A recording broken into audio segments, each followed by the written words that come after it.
dia. A paz do Senhor Jesus Cristo, amém? Irmãos, continuando o nosso EBD, pequenas cartas, grandes verdades. Pequenas cartas, grandes verdades. Hoje nós vamos para a lição número 9, que é Defensores do Evangelho, parte 2. E aqui a gente encerra a nossa carta de 2 João, tá? Segunda carta de João, na lição número 9. Vamos baixar nossas cabeças, vamos orar, pedindo a graça de Deus para o nosso tempo aqui. Senhor Deus Todo-Poderoso, muito obrigado, Senhor Deus, por nos trazer aqui, nos dar a vida, nos dar saúde, e hoje podermos estar aqui meditando na Tua Palavra, trazendo lições da Tua Palavra para nossas vidas. Abençoa cada irmão aqui presente, ó Deus, abre o nosso entendimento, para que tudo que vamos fazer aqui seja realmente um momento de edificação e de aprendizado. Ser conosco nessa manhã, abençoa também a EBD das crianças lá no anexo, que tudo seja uma bênção, que tudo seja um tempo maravilhoso, guiado e cuidado pelo Teu Espírito. Em nome do Senhor Jesus, amém. Então, na lição de número 9, irmãos, nós vamos continuar o que vimos na lição 8, Defensores do Evangelho, parte 1, que foi ministrado pelo presbítero Bruno. E hoje, finalizando 2 João, Defensores do Evangelho, parte 2.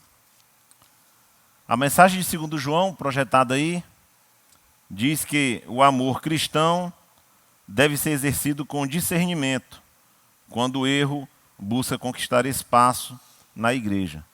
Muito importante essas duas palavrinhas juntas aí, amor e discernimento. Porque às vezes, irmãos, a gente com atitude de amor, mas age sem ter tanto discernimento, muitas vezes pode virar apenas uma boa intenção. Porque se esse amor não é sustentado em discernimento, em bom senso, em prudência, às vezes ele não vai produzir o bom fruto que se espera.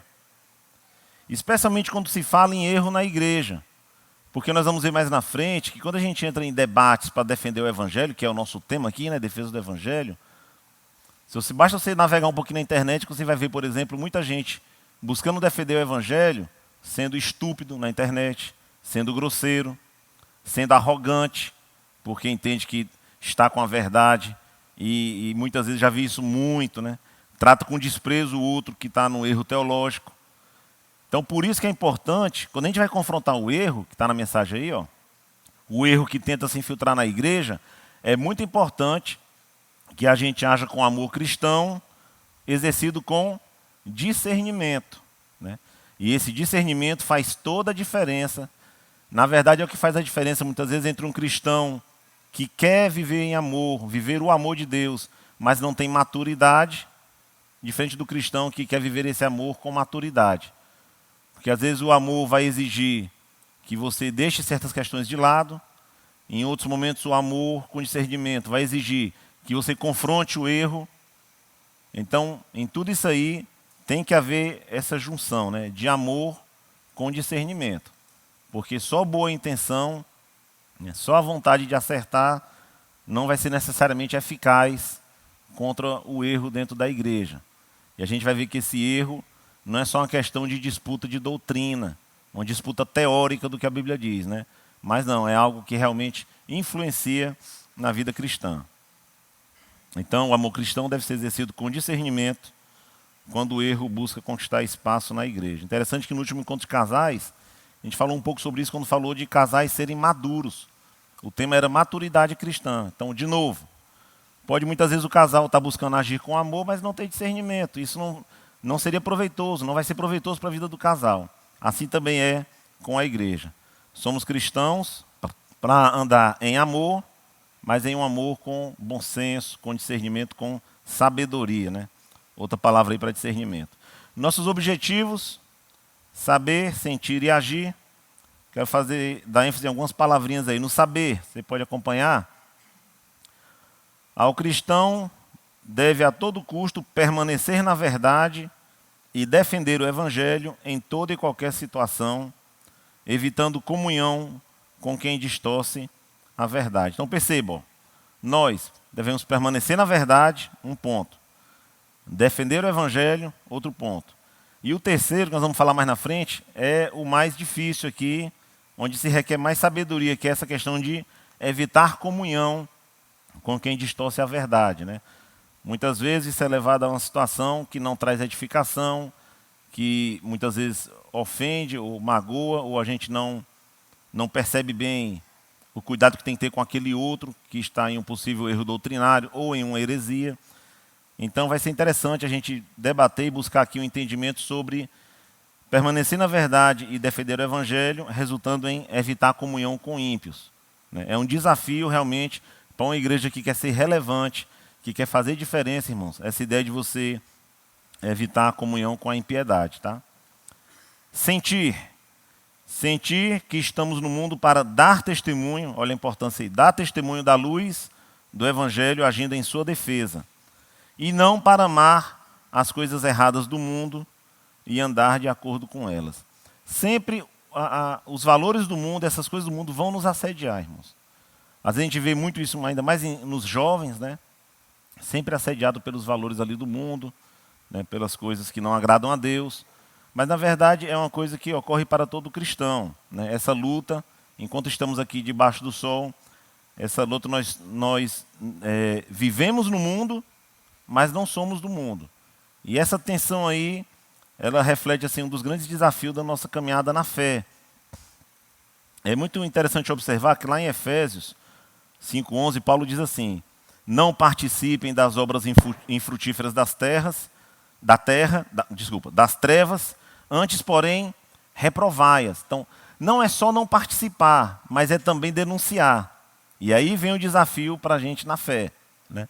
Não basta a gente não compactuar com o pecado, ser conivente, condescendente com o erro.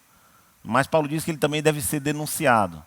E se a gente quer fazer a defesa do Evangelho, que é o nosso tema aqui nesse dia, da lição 9, nós devemos estar preparados, vamos ver sobre isso, para fazer a defesa, que é a palavrinha para apologia, para fazer apologética, né?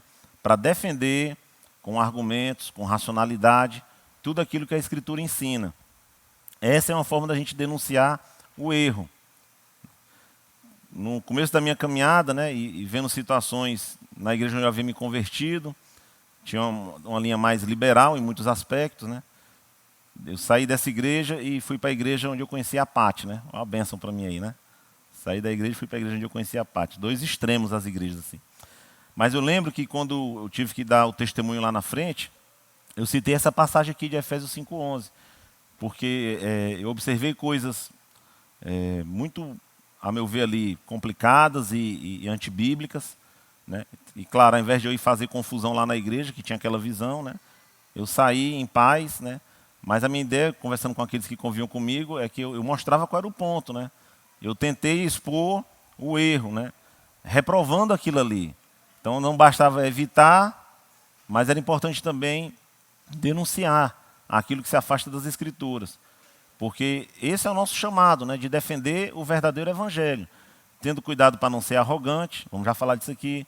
Tendo cuidado para não entrar nas tretas de internet, especialmente, que não produz edificação nenhuma. Mas também tendo cuidado para não ser omisso, né? E na ideia de evitar qualquer conflito, a gente começar a ser realmente condescendente, né? A expressão de hoje, passando o pano para o erro. Então, não basta não participar das obras das trevas, mas também devemos expô-las à luz. Mostrar onde está o erro. Terceiro objetivo, agir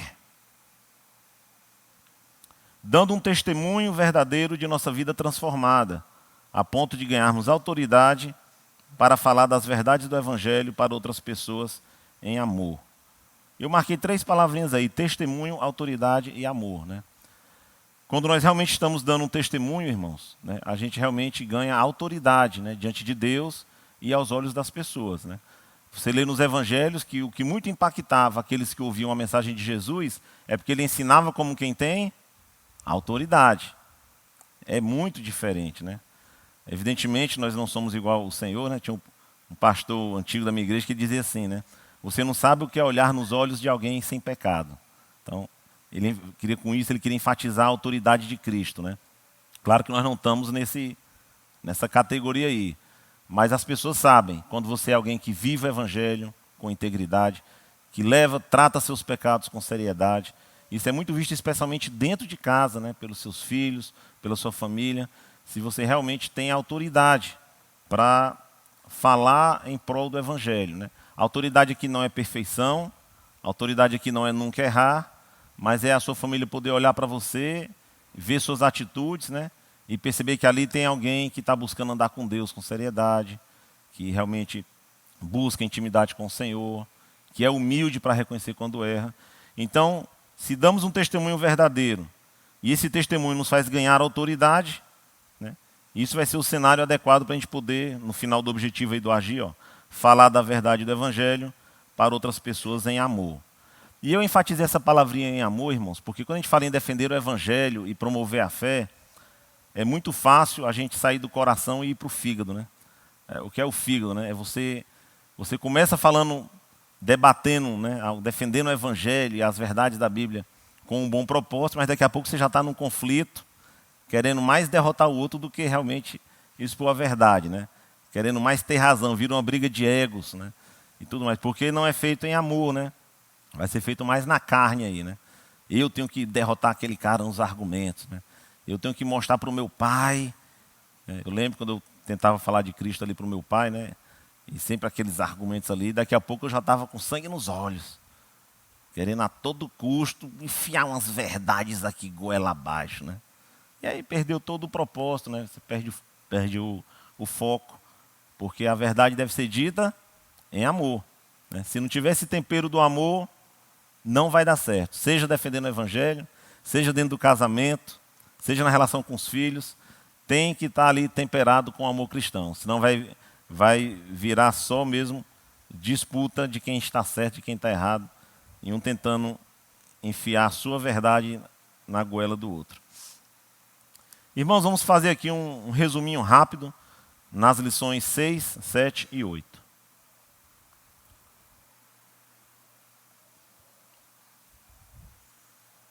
Que são as 3 lições da carta de 2 João. Pode projetar aí? Como é uma cartinha rápida, eu vou lendo aqui, vocês acompanham, vamos fazer a leitura do próprio texto bíblico, né? E bater esses pontos que são colocados aí. Versículo 1.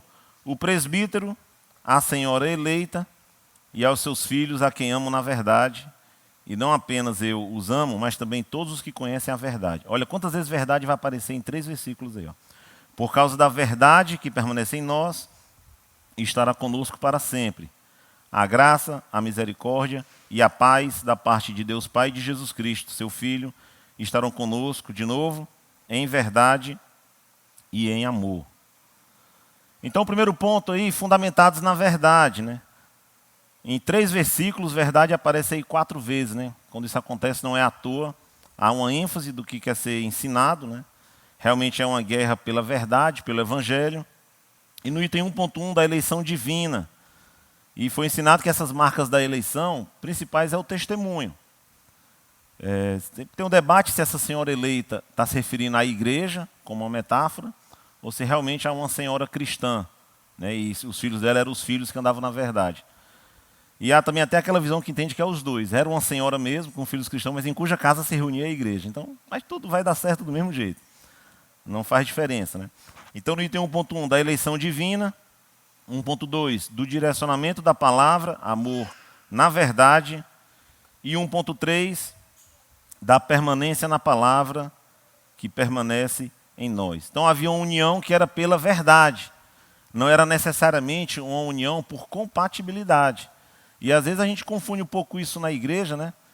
Que às vezes nós temos que priorizar, irmãos, o que Deus ensina sobre o amor, sobre a nossa união que é em Cristo e que é na verdade. Ah, mas é porque eu posso não gostar muito do fulano, do cicrano, né? Tudo isso aí é mais uma coisa da nossa carne e da nossa natureza, né? Porque na verdade o que está em nós é muito maior, né? O amor do Senhor Jesus Cristo e a comunhão que é baseada na verdade deve superar, irmãos, qualquer diferençazinha de opinião, de temperamento, né, do jeitão do outro que eu não gosto, porque a nossa união é em algo muito superior do que apenas gênios compatíveis ou incompatíveis, né? Não me dou muito com A, B ou C, né? Isso é muito pequeno e muito medíocre quando nós temos em vista algo muito maior que nos une, que é o Evangelho, não é verdade? Então essa união no Evangelho supera todas essas coisas e nos faz chegar no ponto 2, que é usufruir das bênçãos divinas.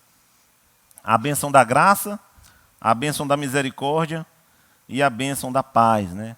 Uma graça que remove a nossa culpa, né?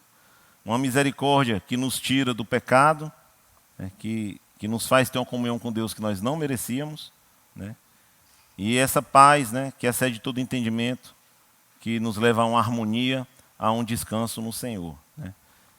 Esse é o tema da lição 6, eleitos vivendo em amor. Foi a primeira lição sobre 2 João.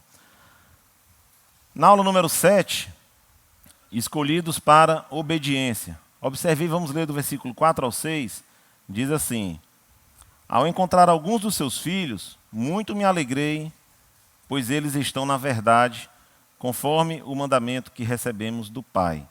Uma pausa aqui, né, irmãos? Quem tem filho, lê isso aqui, já o coração aquece, porque eu fico imaginando o seguinte, né?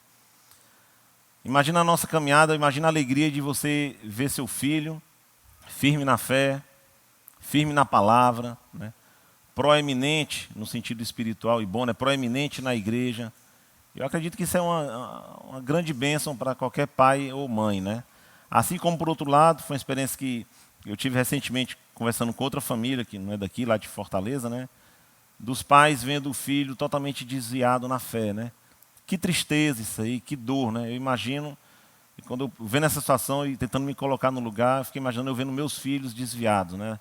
Da fé, inimigos do Evangelho, né? Não querendo ser reconciliados com Deus em Cristo. Eu acho que não tem dor maior para um pai e para uma mãe, né? Ver seu filho indo no caminho do inferno, né? E aí a gente pode, com esse comentário, eu queria só dar uma perspectiva de você ver, imaginar a alegria de João aqui, né? Encontrar algum dos seus filhos, né? Sejam literais, sejam como igreja, né? Ele se alegra porque eles estão andando na verdade, né? Alguém que realmente se importa. No livro de História Eclesiástica, de Eusébio de Cesareia, lá do começo acho que primeiro ou segundo século, conta uma historinha, que eu vou dar aqui um resumo bem rápido, do apóstolo João já velho, né? Ele tinha evangelizado lá um jovem, lá em Éfeso, e depois ele se ausentou muito tempo da cidade. Quando ele voltou, muitos anos depois, lá para encontrar esse jovem, na verdade, era um líder de gangue, praticava assaltos na região, né? E eu estou contando aqui bem resumido, depois você pode ir lá olhar no livro, eu tenho em casa impresso também. Mas o fato é que João não parou, não descansou, enquanto não conseguiu encontrar novamente esse jovem, né? E relata lá que João chorava e corria atrás dele e tentava trazê-lo de volta à fé, e realmente aconteceu, né? Conseguiu resgatar esse jovem do caminho do pecado, do caminho da perdição. E a gente vê realmente isso aqui, né? O amor por achar um filho que anda na verdade, né? E a angústia, a aflição de você achar um filho, pode ser um filho biológico, pode ser um filho na fé, que realmente se desvia do Senhor. E eu mesmo, com o irmão que me levou a Cristo, né? Mesmo depois eu saindo de Fortaleza e muito tempo fora, né? De vez em quando ainda há um contato, pergunta como eu estou, né? Ora pela minha vida, se importa. É a postura de alguém que quer que seu filho continue andando na fé. E nós, como pais, temos que ter mais esse cuidado ainda. Mas voltando aqui no verso 5, e agora eu lhe peço, Senhora, não como se estivesse escrevendo um mandamento novo, mas o que já tínhamos desde o princípio, que amemos uns aos outros. Esse desde o princípio é a ideia de imutável, né? Esse mandamento não muda, não caduca nunca. Verso 6, e este é o amor, que andemos em obediência aos seus mandamentos. Como vocês já têm ouvido desde o princípio, o mandamento é este, que vocês andem em amor. Ponto 1, na lição 7, gerando um bom testemunho, de ver que os filhos andam na verdade, estão firmes na fé, e que é caracterizado pela submissão à palavra. E isso é muito importante, porque ele está sujeito à palavra, que traz a ideia de autoridade, também é outro valor muito atacado nos nossos dias, né? Então, nossa geração não gosta de autoridade, não gosta de se sujeitar. Pode ser a autoridade do marido no lar, pode ser a autoridade do patrão, pode ser a autoridade, por exemplo, da mãe sobre os filhos, né? É naturalmente uma geração que se insurge contra a autoridade. Nós vamos ver isso um pouco assim com relação à igreja. Então esse bom testemunho não vai fazer isso, né? Interessante, certa vez, teve um caso também lá em Fortaleza, uma igreja da qual não fiz parte, né? que a igreja estava passando por uma situação de racha, de dificuldade, né? Mas chegou ao ponto de, no meio da sessão, enquanto o pastor explanava a situação, né? Havia uma irmã que discordou, avançou lá e tomou o microfone da mão dele, né? E arrancou. Vocês imaginam o constrangimento, né? Nossa, assim, uma vergonha para o evangelho isso aí, né? Mas ressalta logo, quando a gente observa isso aqui, né? Que não há esse bom testemunho do ponto 1.2. Um bom testemunho que é caracterizado pela submissão.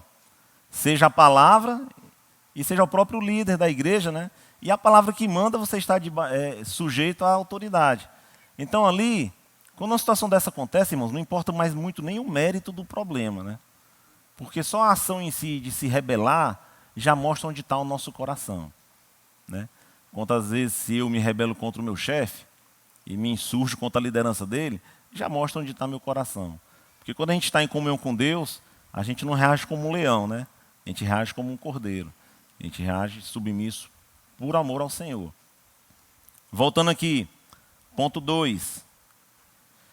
Crendo em sua imutabilidade. Imutabilidade do mandamento, né? Qual era o mandamento? Lá do verso 5. Amar uns aos outros. Estou fazendo aqui, aqui a revisão da aula 7, tá, gente? Da lição 7. Então, na prática do amor fraternal e na prática da palavra, né? Evidentemente não basta crer na palavra, mas isso deve resultar em testemunho, em obediência. E esse amor fraternal foi falado na aula que lembra a questão da regra de ouro, né? Como é que era a regra de ouro? Como vocês querem que os outros lhes façam, façam também vocês a eles, né? O que Jesus fala lá em Lucas 6,31. E finalmente, a aula do domingo passado, irmãos, lição número 8, uma aula bem mais pesada, né? Enfrentando ali a questão das heresias sobre a natureza de Cristo, sobre as filosofias também que assolavam a igreja na época. Versos 7 e 8 diz o seguinte: de fato, muitos enganadores, aí já vai se aproximando do nosso tema, né?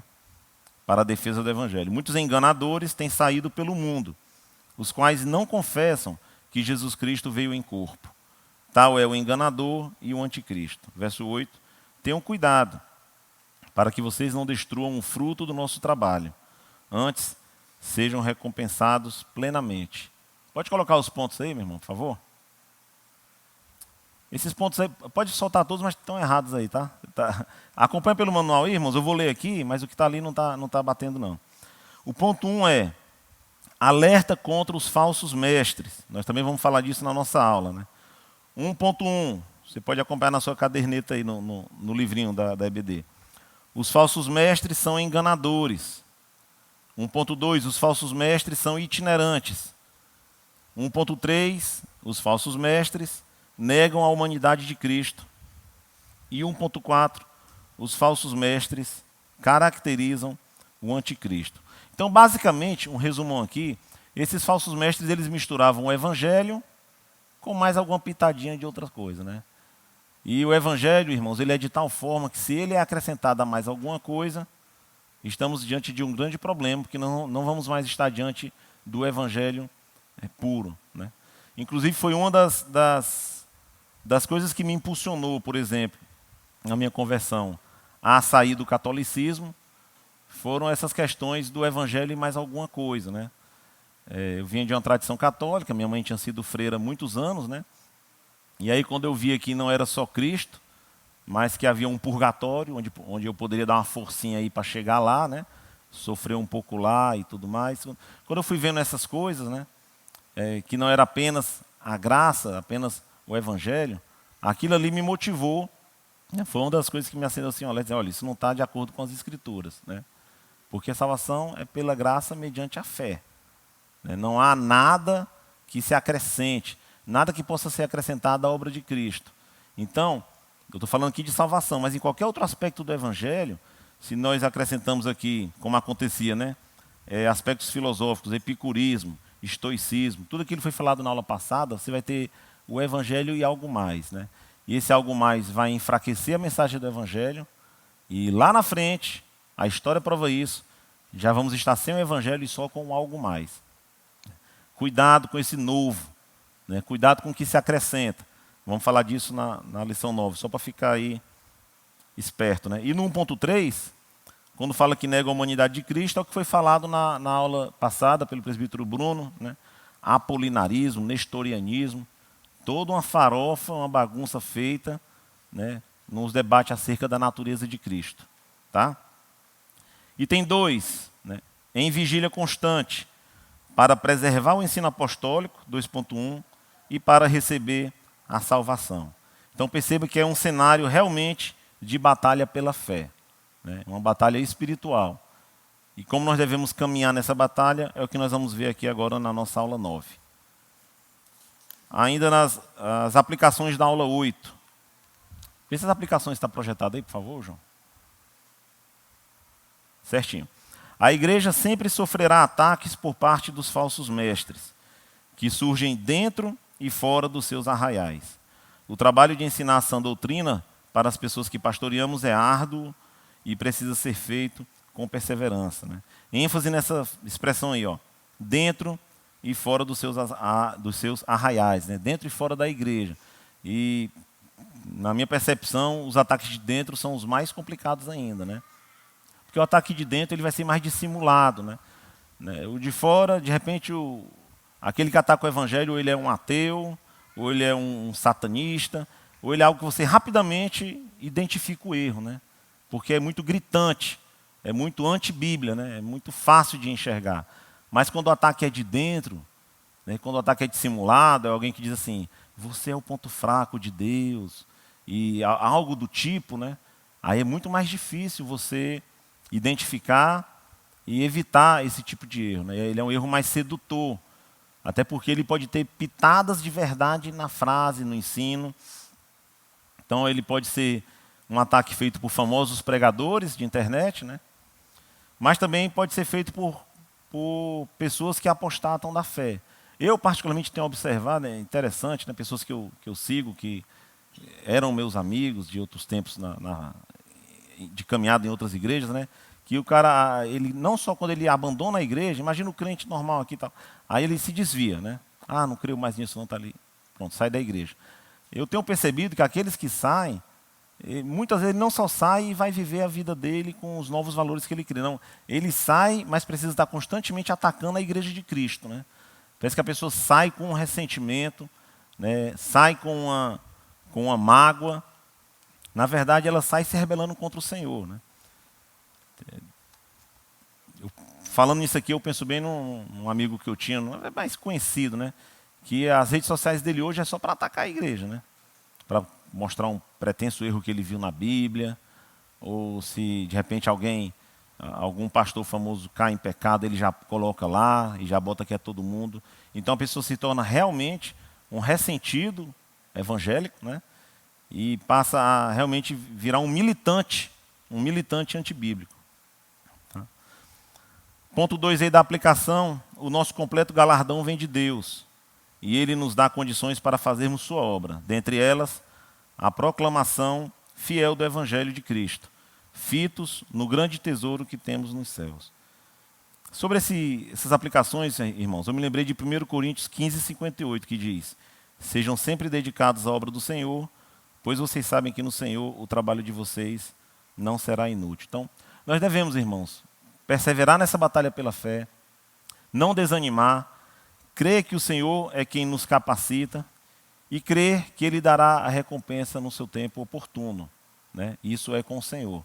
O nosso papel é trabalhar na obra de Deus, né? Por quem Ele é, pelo que Ele fez nas nossas vidas, por obediência ao que diz a sua palavra. Agora sim, aula número 9, Defensores do Evangelho, parte 2.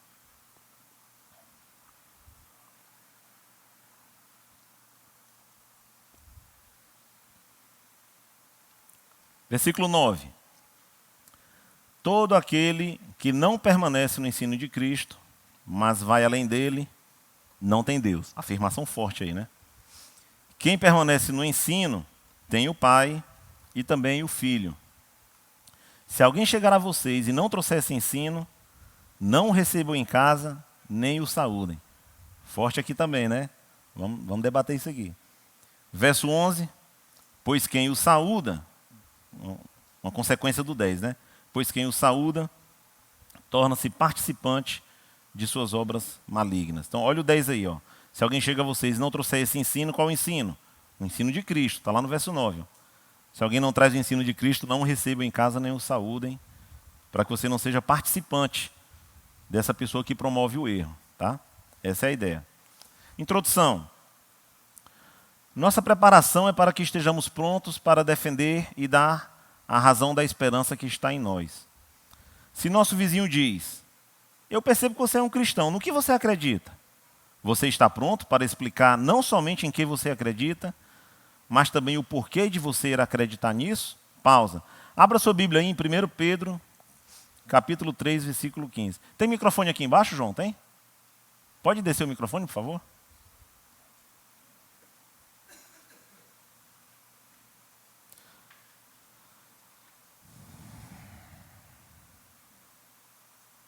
Primeiro Pedro 3,15.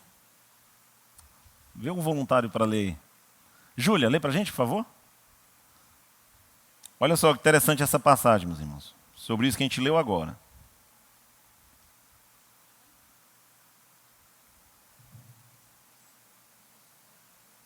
Antes sacrifiquem Cristo como Senhor no coração de vocês. Estejam preparados para responder a qualquer pessoa que pedir a razão da esperança que há em vocês. Obrigado. Santificar Cristo como Senhor no coração, né? Olha o que ele diz aí, ó. Estejam sempre preparados para responder. Essa palavrinha responder é a nossa palavra para apologia. E o que é apologia? Quem sabe? Oi? Defesa. Uma voz suou aí, certinho. É defesa da fé. Então, quando a gente tem na teologia, né, a disciplina de apologética, né, apologética é justamente você defender a fé contra os ataques de fora, mas defender com argumentos racionais, mostrando que a fé não é algo solto no vazio. Vou já falar disso nessa segunda parte aqui da introdução. Então não pode ser aquilo que é conhecido como a apologia de Chicó. Sabe qual é a apologia de Chicó? Não sei, só sei que foi assim. Né? Nós não podemos ser imitadores de Chicó. Né? Tem um porquê. Vou já falar um pouco disso. Né? Então a gente tem que estar pronto para fazer essa defesa da fé de uma maneira racional, de uma maneira com argumentos.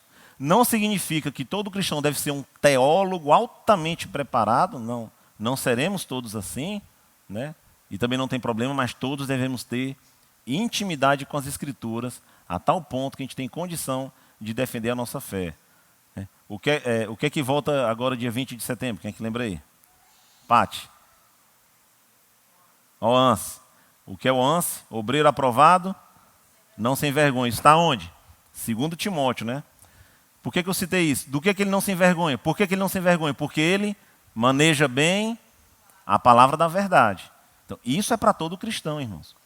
Nós temos que ter condição de defender a nossa fé. Claro, nós somos diferentes, com dons e habilidades diferentes, né? de oratória, de temperamento e tudo mais, mas todos temos que estar prontos para explicar a sua fé, né? Para não mostrar que é algo do só sei que é assim. Né? Tem que ter um sentido. Nós somos chamados para isso. Na verdade, é uma ordenança das Escrituras. Esteja pronto para defender a sua fé. Né? Tem um texto interessante lá em João 9. Não vamos ler lá para não passar muito tempo, mas vou falar aqui rapidinho. Quando Jesus cura um cego. Aquele cego que ele faz lama com a saliva, né? E tal, e cura. Pois bem, quando ele cura aquele cego passa a ser perseguido por quem? Pelos fariseus. E os fariseus começam a pressionar o ex-cego, que não é mais cego, né? Pressiona o ex-cego, pressiona os pais dele, querendo algo para denunciar Cristo, né? E depois de muito apertar o pobre lá do ceguinho, que não é mais ceguinho, né? O pobre não, o abençoado lá curado, né? Ele diz algo muito interessante, porque os fariseus dizem mais ou menos assim, está lá em João 9, você pode ler depois. Diz assim, fala, quem que te fez isso aí? Porque sabemos que aquele homem é pecador. Falando de Jesus, e o cego diz assim, se é pecador não sei, eu sei que eu era cego e agora vejo. Está aí a grande teologia do cego. Em outras palavras, olha o que ele fez por mim, né? Olha o que ele mudou na minha vida. Então, às vezes, a nossa explicação vai ser mais ou menos igual à do cego ali. Olha, eu não sei muita coisa, eu era cego, eu vivia perdido numa vida de pecado e Jesus transformou a minha vida. Ótimo. Mas lembre que o cego estava só na caminhada no início, né? O cego não, o ex-cego. Mas certamente, depois ele vai crescer. A Bíblia fala que depois Jesus volta e conversa com ele e se apresenta como o Salvador, o Messias, né? Mas então, talvez você hoje responda só igual o cego, né? Eu era cego, agora eu estou vendo. Mas o nosso chamado é para crescer em entendimento da fé que você exerce. Tá? Continuando aqui a introdução. Alguns cristãos dizem àqueles que os inquirem que nós simplesmente damos um salto de fé. Que não tem nada de fé aqui, tá? Um salto de fé, sem nos preocuparmos com a credibilidade ou o caráter racional das afirmações de verdade da Bíblia. Mas essa resposta vai contra o ensino desse texto. O único salto de fé que nós teremos é das trevas para a luz. Quando nos tornamos cristãos, nós não deixamos, por favor, né, nossa mente no estacionamento. Somos chamados a pensar de acordo com a palavra de Deus, buscar a mente de Cristo e a um entendimento das coisas estabelecidas na Escritura Sagrada. Esse salto de fé, quando eu estava lendo isso aqui, eu me lembrei, eu tenho um livro lá em casa chamado Filosofia para Iniciantes. Quem é o filósofo que fala de salto de fé aqui? Alguém lembra? É um cara chamado Kierkegaard. Depois você pode pesquisar isso aí. E para ele ensina o salto de fé, o salto chamado Kierkegaardiano, né, ele traz a ideia do seguinte, que não dá para andar juntos o conceito de Deus e razão, fé e lógica, fé e racionalidade. Ele dizia que não, né? Pegando um texto aqui, né, que a verdade ela é subjetiva. Então você só vai conhecer a realidade por meio de um salto de fé, considerando que fé e razão são excludentes. Então ele enfatizava uma subjetividade, né? Não dá para você explicar o que é o cristianismo assim, não. Você diz, mas eu creio, só sei que foi assim, né? Teologia do Chicó. E ele diz que Deus e verdade só existe para quem pratica esse salto de fé, né? Não é à toa que, talvez por influências assim, como a desse filósofo, né, nos meios acadêmicos e científicos, é comum alguém olhar e dizer assim, como é que você pode ser evangélico e se você é alguém tão esclarecido, né? Muito me admira. Você é um doutor, você é um cientista, ou você tem um alto cargo no judiciário, ou algo do tipo, e você acredita em Adão e Eva. Sério mesmo? Não é incomum esse tipo de argumentação. Mas basta a gente dar uma olhada na história da humanidade e nós vamos ver ao nosso lado, como defensores da fé, grandes cientistas, né? Como Newton, como Kepler, como Pascal. Então você vê que não tem que ser assim, uma oposição entre racionalidade, cultura, alta erudição, em oposição às Escrituras, né? Como crer na Bíblia fosse só para alguém que é muito, vamos dizer, humilde intelectualmente, né? Alguém medíocre, alguém, nossa, ele é tão simplório, por isso que ele acredita nessas coisas de Arca de Noé. Na verdade, isso é um ataque muito falso contra as Escrituras, porque há fundamentos na fé cristã. Inclusive, o nome da minha primeira sala de EBD, quando eu me converti lá em Fortaleza, era Fundamentos da Fé, né? Então, há fundamentos na fé, né? A fé não é um salto no escuro. Mesmo questões mais difíceis, como os milagres, ou como a ressurreição de Cristo, né? Se você vai estudar na doutrina de apologética, você vai ver que há muitas evidências apontando para a veracidade dos relatos bíblicos dos milagres, ou da própria ressurreição de Cristo, né? Só para pegar um exemplo para não passar batido, eu lembro que estudando sobre a ressurreição, né, uma das evidências na apologética para defender a ressurreição de Cristo é justamente o martírio de praticamente todos os discípulos, eu acho que apenas não João, né? E aí no livro o autor argumentava muito bem, dizendo assim, olha, ninguém se entregaria ao martírio por uma fraude, né? Se o Cristo com quem eles andaram fosse uma fraude, se eles não tivessem visto o Cristo ressuscitado, não teria sentido nenhum para eles sofrer o que sofreram por uma fraude, por um charlatão, né? E eu trazendo para o nosso tempo, ninguém vai se martirizar pelo Henry Christian ali, aquele que passava na televisão, né? É fraude total, né? Mas realmente, pelo mestre que eles viram ressuscitado e que se encontrou com eles e que eles viram ser assunto aos céus, por esse eles aceitam, né, passar pelo martírio. Então você percebe que isso eu não estou nem falando da veracidade das escrituras, quantos manuscritos existem. Olha, eu recomendo, quem não tem, compre um livro de apologética cristã, você vai ver muita coisa ali que vai fundamentar a sua fé cristã. Então não é, de maneira nenhuma, esse salto de fé, no sentido de que, rapaz, fecha os olhos e vai. Não é esse salto de fé, fecha os olhos que se der certo, tu vai para o céu. Se não der certo, pelo menos tu estava ali na tentativa. Não é muito longe disso aí a nossa caminhada na fé. Tá? Continuando aqui na nossa introdução, tanto o nosso Senhor Jesus Cristo, pode colocar aí, tanto o nosso Senhor Jesus Cristo quanto os apóstolos se preocupavam com o cuidado que cada crente deve ter em assuntos relacionados a Deus Pai e sua vontade soberana, a pessoa de Cristo e a sua obra redentora, e a obra do Espírito Santo no processo do crescimento espiritual de cada crente. Assim como o ensino da verdade é importante no crescimento da igreja, pessoas que receberam os dons do ensino ou têm oportunidades de exercer o ensino devem ter maturidade, tanto doutrinária quanto espiritual, evidenciando algumas atitudes. É interessante ele falar de atitudes aí no final, irmãos, porque, na verdade, né, se nós vamos buscar maturidade para defender o Evangelho, lembra que é o nosso tema, né, defesa do Evangelho, essa maturidade doutrinária ou espiritual, ela deve refletir em testemunho. Tá? Muito importante. Tá? Nós não podemos ser apenas teóricos do Evangelho, né? Craques em teologia sistemática, bíblica e tudo mais, mas não haver o testemunho. Porque certamente o testemunho vai gritar mais alto que seus argumentos. Né? Os seus argumentos eles vão ser um suporte, né, para um testemunho cristão que você já demonstra. No meu quartel em Fortaleza tinha uma frase bem grande escrita assim: a palavra convence, o exemplo arrasta. Né? Isso vale muito para a criação de filhos. Hein? Você pode falar, explicar por A mais B, mas se você não der o exemplo, meu amigo, palavras ao vento. Tá? E aqui também para a defesa do Evangelho. Por isso que o autor fala no final da introdução aí, evidenciando algumas atitudes. Esse tema maturidade tem me perseguido assim para ler e estudar sobre isso, né? Foi até o tema de novo aqui falando dos casais, né?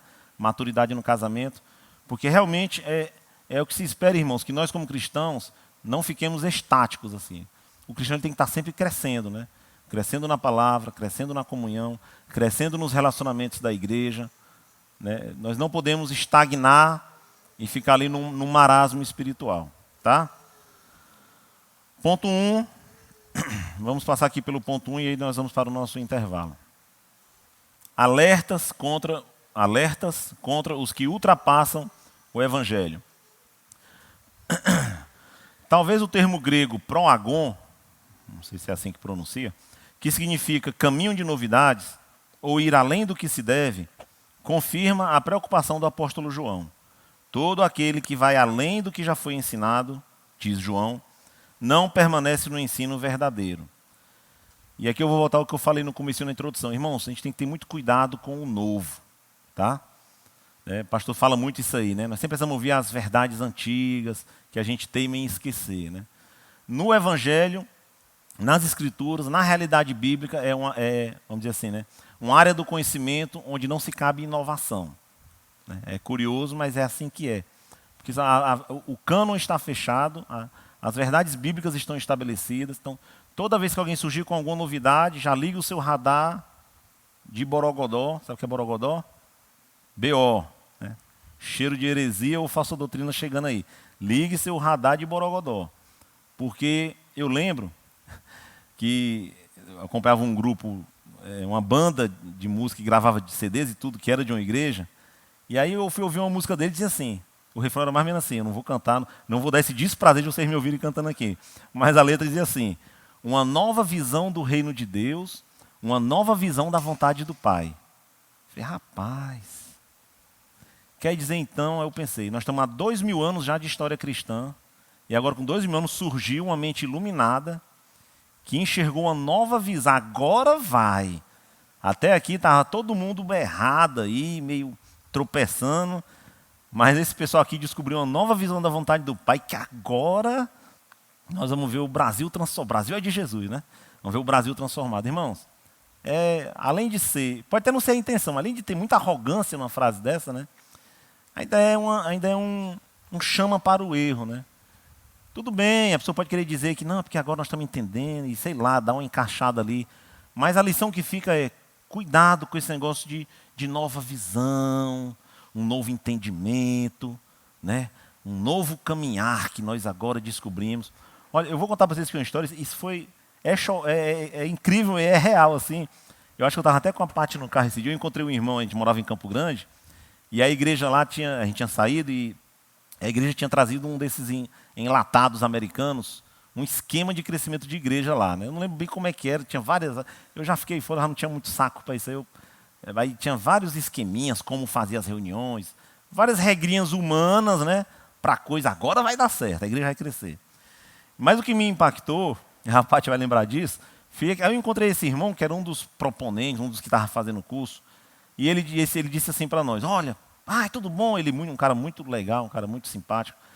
E, cara, olha, com esse método que chegou agora, nós vamos ter tantos convertidos até a data tal, mais tantos até essa data X, e quando chegar em fevereiro de não sei quanto, vai estar com tantas mil pessoas, não sei o quê. Eu fiquei assim, rapaz, como assim, cara, né? Sinceramente, eu não fui entrar em debate com o irmão ali, nem era o tempo, nem era o momento, nem era o contexto, né? Eu estava de carro, a gente estava passando, vi ele numa praça, foi uma coisa muito rápida assim, e ele muito empolgado. Mas quem é que convence alguém do pecado, da justiça e do juízo? É o Espírito Santo. Eu vou dizer para o Espírito Santo como é que vai ser as quantidades de conversão. Eu consigo uma planilha onde eu digo como é que Deus vai agir no meio aqui dos incrédulos, ou aqui na videira, na nossa igreja. Irmãos, Ele é Deus, nós somos vaso, servo, bem pequenininho. Como é que eu vou estabelecer aqui uma planilha de conversões, né? Uma planilha do que Deus vai fazer aqui? É o novo. Então chegou esse método novo, o cara se deslumbrou. E a gente tem que ter cuidado, foi ele, podia ser nós. Às vezes a gente se deslumbra com grandes estratégias, né? Eu lembro, muito bom nas reuniões com o pastor, com os outros presbíteros, né? Quando ele narra a caminhada da igreja até aqui, nessa caminhada houve também essas coisas técnicas, estratégias, não sei o quê, que nos seduzem. A qualquer um de nós, até porque elas vêm como ideia de uma coisa boa. Não vem como ideia de uma coisa ruim, não. Técnica para a igreja afundar, não é não. É técnica para crescer. Você vai ter asas espirituais, né? E todo esse tipo de blá, blá, blá. Então, quando alguém traz algo além do evangelho, irmãos, liga o radar de borogodó. Vem rolo aí. O amor, ao que parece, requer que... Aí aqui ele está sendo, pelo que eu entendi, o autor aqui está sendo sarcástico, tá? O amor, ao que parece, requer que suportemos com paciência qualquer quantidade de erro. E esse tipo de amor, nos é dito, é exemplificado por Jesus. Ele não julgou, acolheu todas as opiniões, teria aceitado diferentes tipos de ensinos, desde que esses ensinos contivessem amor e vestígios, né? Um pouquinho de verdade. Isso mostra que a sociedade reinterpretou Jesus através do relativismo de nossos dias. Quando Jesus interagia com hipócritas religiosos e falsos mestres, ele respondia com ira justa e convicção firme. Ele está sendo sarcástico aqui, né, desse Jesus relativista. A verdade é que o cristianismo ele é profundamente exclusivista, irmãos. E isso a sociedade não aceita, porque fica parecendo radicalismo, alguns podem chamar de arrogância, mas Jesus não se preocupou com isso, ele disse, eu sou o caminho, a verdade, a vida. Não é um dos caminhos, eu sou uma opção, eu e mais esses três aqui vamos um caminho de paz ecumênica, né? Não, ele é o caminho, a verdade e a vida. E aí vem o desafio, porque nós temos que defender esse exclusivismo, né, tendo cuidado para não sermos arrogantes, não passarmos uma ideia errada, mas é o que é. Em Mateus 12:30, Jesus diz, quem comigo não ajunta, espalha. Então perceba que não tem negociação, né? E ele foi perseguido e crucificado, e perseguido por conta dessa mensagem claríssima. Né? Jesus aceitou a adoração porque ele é Deus. Então não é um líder religioso, né? Não é um grande homem sábio que nos trouxe verdades religiosas que aquecem nosso coração. Não é. Né? É um caminho de libertação do pecado, de lhe tirar do inferno, pelo sacrifício dele na cruz. E essa mensagem, ela incomoda, ela espanta aqueles que estão com ouvidos treinados no relativismo, no ecumenismo, né? E o próprio Senhor Jesus Cristo, lá em Marcos 16, ele diz que quem crer será salvo, e quem não crer, condenado. Né? Não tem, né? Então perceba como a mensagem de Cristo é muito forte, né? Não há espaço para uma negociação. Então ela realmente é uma mensagem realmente exclusivista, né? É uma mensagem assim, é Cristo. E é pela fé. Não tem gambiarras, não tem jeitinhos. Então, esse é um alerta contra aqueles que ultrapassam o Evangelho. Vamos dar agora um intervalo, irmãos, antes de a gente ir para o ponto 1.1. Então, 10 minutos, em 10 minutos a gente volta. Item 1.1, nesse item maior, né? Alertas contra o que ultrapassam o Evangelho. Agora nós vamos ver a parte 1.1, do ensino sobre Cristo. Talvez o ensino sobre as duas naturezas de Cristo, união hipostática, seja o ensino mais distorcido pelos falsos mestres. E também é um dos ensinos mais difíceis de ser aceito por nós, de forma racional. Agostinho de Hipona chegou a dizer: a doutrina da humanidade e divindade de Cristo talvez conduza à loucura quem a queira entender racionalmente, mas será herege quem a negar. Então, o que seria essa união hipostática, né? A união hipostática, ela é a doutrina que entende que Cristo é perfeitamente humano e plenamente divino, essas duas naturezas em uma só pessoa, né? A saber, o Senhor Jesus Cristo. É algo que realmente, aqui sim, né? Talvez nós não possamos elaborar profundamente isso aí, né? Esse entendimento teológico, mas muito importante para que a obra de Cristo tenha sentido, né? E tenha seu valor. Né? Não podia ser só um homem morrendo na cruz, porque o homem não salva. Né? E é interessante, né? O Senhor Jesus Cristo sendo Deus, como eu já falei, recebendo adoração, algo realmente um escândalo, né, para os judeus.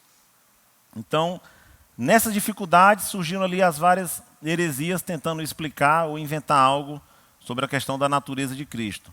Agora, um ponto que eu queria destacar, irmãos, é que não deve ser algo que lhe incomode o fato de ter coisas nas Escrituras que a gente não entenda perfeitamente, né? Lembra que eu falei no começo, temos que estudar as Escrituras, temos que saber fazer a apologia das Escrituras, a defesa da nossa fé, sim, ok?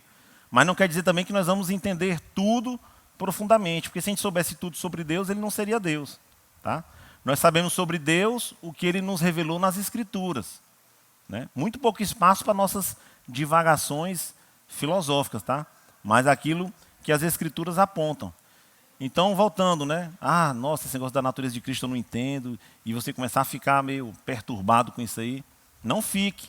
Há outros mistérios que também nós não entendemos, são bíblicos, como por exemplo a Trindade, né?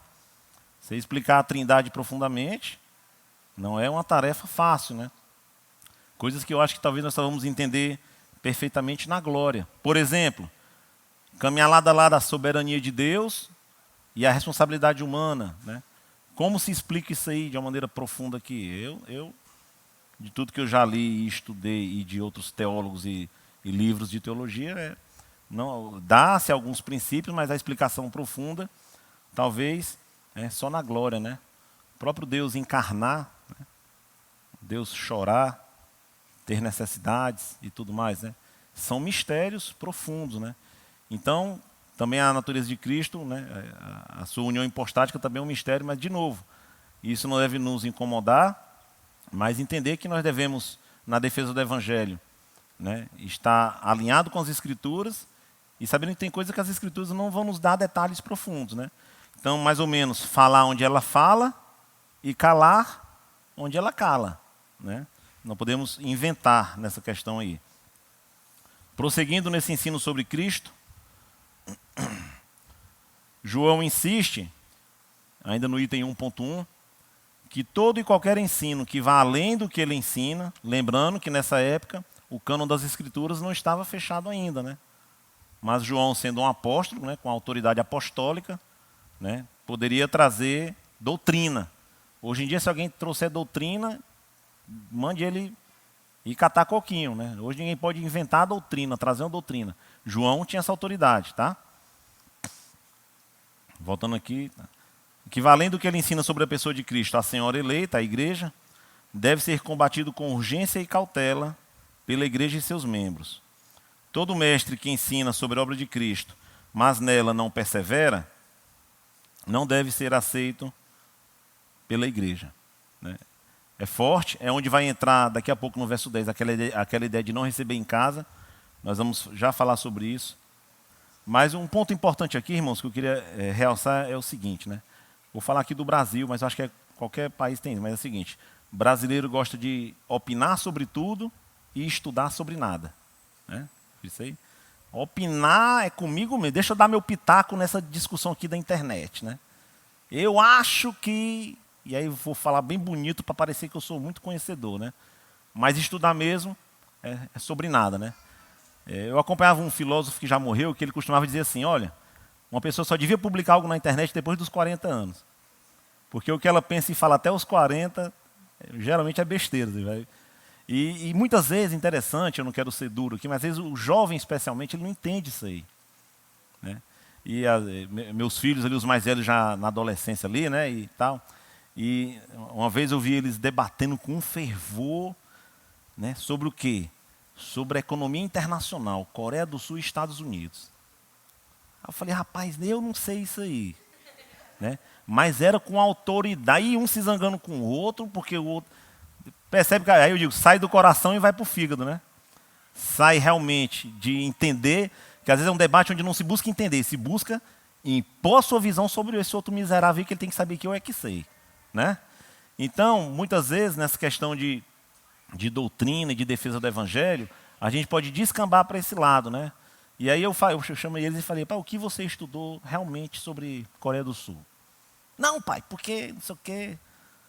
E aí pegou um livro de mapas que ele tem, que fala da Coreia do Sul um pouquinho ali, né?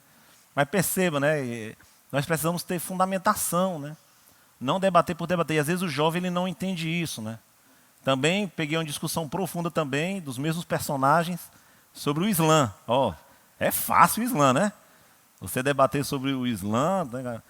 Tudo que tem ali por trás, meu amigo, dessa religião aí do século VII, né? O primeiro que a pessoa não leu nem o Alcorão, né? Os debatedores. Então perceba, né? A gente gosta de opinar sobre tudo e estudar sobre nada, né? Importante é eu dizer algo aqui, deixa eu dar meu pitaco aqui nesse debate. Mas não convém ser assim, a gente viu no slide anterior, né? Temos que ter maturidade na defesa do evangelho, né? E humildade, né? Muitas vezes a resposta mais sábia e profunda é dizer, não sei. E não são poucas as vezes que às vezes meus filhos me perguntam alguma coisa, eu tenho que dizer, não sei. Né? Mas não parar no não sei, né? Estuda, vai atrás, busca e traz. Então, isso faz parte, né, da caminhada. Prosseguindo aí, ainda no 1.1, se a maioria dos membros da senhora eleita são as pessoas que ele conhecia tanto de Éfeso quanto da região da Ásia Menor, talvez ele esteja se referindo, ele, João, né, esteja se referindo a algumas pessoas sobre as quais um certo pregador itinerante chamado Cerinto tinha influência. Cerinto pregava uma coisa e vivia outra. Ele não tinha testemunho da verdade em sua vida. Cerinto não está na Bíblia, não confundir com Corinto, tá? Não tem esse personagem aqui na Bíblia, tá? Mas quando você estuda a história da igreja, especialmente os escritos dos pais apostólicos ali, aquela geração que veio após os apóstolos, né? Final do primeiro século, segundo século, tem coisinhas sobre esse rapaz aqui. Esse rapaz era problemático, né?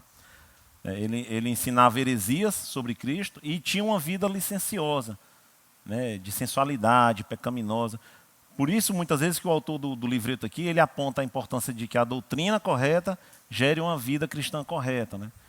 E que, por outro lado, uma doutrina herética vai, muitas vezes, gerar uma vida não alinhada com as Escrituras. E com Cerinto era assim, era o inimigo da verdade. Tem, inclusive, uma história narrada no livro de Irineu, do segundo século, chamado Contra as Heresias, que esse Irineu ele fala que João, já velho, sendo levado para os banhos, né? Sendo levado para o balneário Água Verde lá de Éfeso. Então ele chegou lá num banho lá em Éfeso, e quem ele viu lá no banho? Cerintão. Cerintão estava lá. Desculpa. E aí Irineu relata que quando João viu Cerinto, capou o gato, como diz no Ceará, né? Ou picou a mula, saiu do banho e orientando os que estavam com ele a sair do banho, dizendo assim: vamos sair daqui porque o inimigo da verdade está aqui, antes que o banho desabe todo sobre nós. Tipo assim, como um juízo de Deus, né? E João era bem, né? Para quem acha que João é aquela coisinha, Papai Noel, né? Vem. Então, olha como é que ele lidou com alguém que ensinava o erro sobre o Senhor Jesus Cristo. E quando a gente para pensar, irmãos, a verdade, quando se ensina um erro sobre Cristo, você está condenando a alma daqueles ouvintes ao inferno. É porque às vezes eu acho que talvez, muitos de nós ouvimos assim e tal, e às vezes o inferno fica uma coisa meio ali, está muito longe, parece que não está na nossa realidade, mas é algo eterno, real, e que se acometerá sobre aqueles que não creem em Cristo, né? Então, distorcer a mensagem e a doutrina sobre o Senhor Jesus Cristo é o maior ato de maldade contra a pessoa que ainda não conhece o Senhor. Como é importante a gente saber falar sobre Cristo corretamente, né? Então, como João, né, o apóstolo amado, né, alguém, como eu falei agora há pouco, indo atrás do perdido, né, trazer de volta aquele a quem ele tinha pregado, como é que ele lidou com um falso mestre?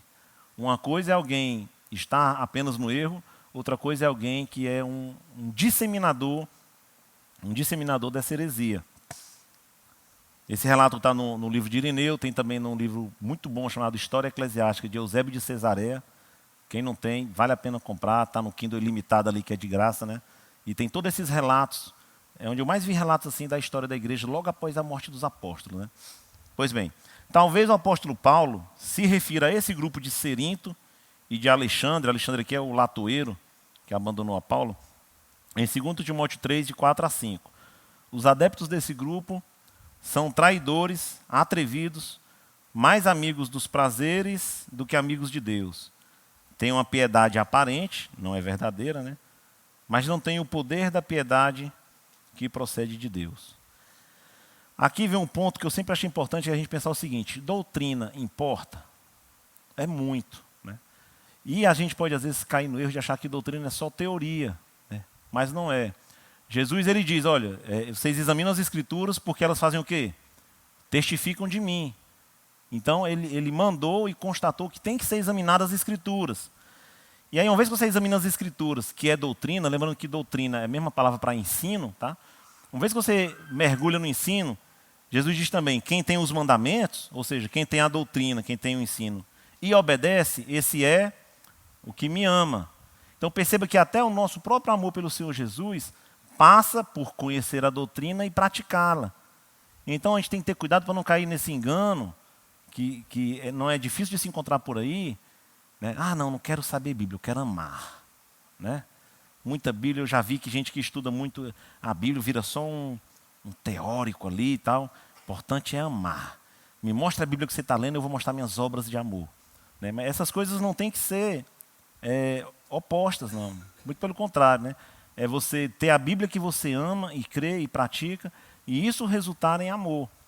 Porque realmente, se a gente não está amando como convém e vivendo uma vida cristã que convém, provavelmente nós estamos muito mal de Bíblia verdadeiramente. E eu não estou me referindo aqui a bater metas de leitura, né? Eu estou falando a se alimentar da palavra, reflexão na palavra, né? Aprendizado na palavra e também ler muito, né? Mas na palavra. Se eu olhar para a minha vida, meus momentos mais difíceis na caminhada são os momentos onde eu menos estou apegado às Escrituras. E meus momentos onde eu consigo ser mais bênção na minha família e comunhão com meu Deus, é onde eu estou mais me alimentando das Escrituras, né? E é bom, quando a gente recebe, às vezes, essas missões aqui de trazer o ensino, o grande bônus que vem é que você vai ter que mergulhar nas Escrituras. E como ganha aquele que está ali refletindo, meditando, ruminando ali a palavra, né? Em Mateus 15, 9, Jesus diz: em vão me adoram, ensinam doutrinas de homens. Depois você pode ler lá em Mateus 15, 9. Então perceba, se é doutrinas de homens, se não é a doutrina bíblica, a adoração é vã. E é isso às vezes que as pessoas não entendem, né? Eu não vou só amar a Deus, importa o que está no meu coração, né? Eu e Deus no meu secreto, no quarto. E aí pensa que está adorando a Deus, rejeita a palavra, rejeita o corpo de Cristo. Uma coisa que a pessoa rejeita logo, quando ela rejeita a palavra, é rejeitar o viver igreja. Não, parece ser tudo hipócrita ali. Eu é que tenho realmente uma sinceridade com Deus, eu vou viver no meu quartinho aqui. é tudo uma ilusão e um engano. Vamos para o item 1.2, do não relacionamento com Deus. Ao longo da história do cristianismo, podemos ver que toda vez que surge uma heresia, é o que eu falei de Cerinto, tá aqui, ó. Heresia. Então o que é que acontece? Seus proponentes não têm um bom relacionamento com o caráter santo e justo de Deus. E algumas características são percebidas na maneira como a pessoa ou as pessoas do grupo agem. Então ele vai dizer aqui que está longe da doutrina bíblica, vai gerar um viver carnal, né? Aqui é importante a gente fazer uma distinção, irmãos. Não sei se já passamos por esse ponto, mas é muito importante distinguir heresia de um erro doutrinário, tá, gente? Porque senão daqui a pouco nós estamos caçando hereges em toda a esquina, tá? Então, como é que eu faria essa distinção? Assim, que a heresia, irmãos, vamos dizer assim, é o erro doutrinário em questões profundas, para pegar um termo do direito aí, se eu falar besteira, Sandra, me ajuda aí, as cláusulas pétreas, certo aí? Da Bíblia. Por exemplo, divindade de Cristo. Isso não se negocia. Se alguém ensinar que Cristo não é divino, que o Senhor Jesus Cristo não é Deus, se alguém for contra Tomé, que quando viu Jesus ressuscitado disse o quê? Senhor meu e Deus meu. Pouca gente lembra disso. A gente lembra que Tomé não creu, né? Isso a gente lembra, né? Eu sou igual São Tomé, só acredito vendo. Já ouviram essa expressão? Porque Tomé não estava quando Jesus apareceu. Parênteses aqui no que eu estou falando, tá? Tomé não estava quando Jesus apareceu para os discípulos a primeira vez, tá? Jesus ressuscitado. E aí depois Tomézão chegou e disse, Jesus apareceu. Não, apareceu também. Não, eu só acredito se eu tocar nas suas chagas lá e tal. E aí Jesus aparece uma segunda vez, chama o Tomézão, né? Tomé, toca aqui. Né? Toca aqui. E aí Tomé, como resultado disso, ele faz a expressão, ele emite a expressão teológica das mais profundas da Bíblia. Quando ele olha para ele e fala, Senhor meu e Deus meu. Então, se alguém nega isso, isso é uma heresia. Se alguém nega, por exemplo, separei algumas aqui, a ressurreição física de Jesus, não, ele não ressuscitou. De repente, assim, foi um espírito que saiu dele, não sei o quê. Ou então, como eu já ouvi mesmo, eu ouvi com esses ouvidinhos aqui, ele não morreu. Ele dormiu, passou mal, depois desceram ele lá e tal, ele voltou a si, né? Desse mal súbito aí, né? Eu já ouvi isso aí, tá? Pessoalmente ouvi isso aí. Então, assim, essas coisas são heresias. Essas coisas não têm negociação. Ou, muito importante, né? A infalibilidade das Escrituras. Se eu não entender que Deus tem poder de trazer um livro inspirado, inerrante, que Deus é esse? Se é um livro que tem erros, se eu tiver dúvida em um capítulo, todo o castelo de cartas cai, né? Então, essas coisas, ou a morte expiatória, a justificação pela fé, então são o que eu vou chamar aqui de cláusulas pétreas, né? Ir contra isso aí realmente torna a pessoa um herege, no sentido mais pesado do termo. Agora, divergências doutrinárias, que não deve ser considerado como heresia, por exemplo, a forma de batismo. Não é porque a igreja tal batiza por aspersão, joga na água, que é uma igreja herética que não merece a nossa comunhão. Não, é apenas um erro doutrinário. Ou a forma de governo da igreja. Ou até a questão, por exemplo, dos dons espirituais, né? Uns acham que cessaram. Não estou dizendo, depois onde o dom vai dar é outra história, mas são questões assim que nós não podemos bater o martelo como herético. Então, daqui a pouco nós somos os caçadores de heresias aí. Tá? Então, é muito importante fazer essa distinção, né, entre aquilo que realmente é inegociável, que se mudar, vai mudar a coluna dorsal do Evangelho, da Bíblia, né, e aquilo que são pontos mais secundários, totalmente secundários, que pode ser um erro doutrinário nosso ou do outro, né? Nosso ou do outro. Continuando aqui. Mas bem, quem defende heresia, aí ele vai falar de características que vão refletir na vida da pessoa. Ó. Elas geralmente, lá no meio do texto, ó, elas geralmente são insubmissas à liderança da igreja e ou denominação, denegrindo a imagem da liderança e das decisões convencionais. Promovem, só coisa boa aí, ó, confusão, atitude irreconciliável, são inflexíveis, instigam divisão e desobediência da igreja ao ensino das agências educadoras da denominação. Muitas pessoas chegam a ponto de se apropriar dos bens da igreja, tirando a igreja de sua denominação e engendrando o chamado racha na igreja, né?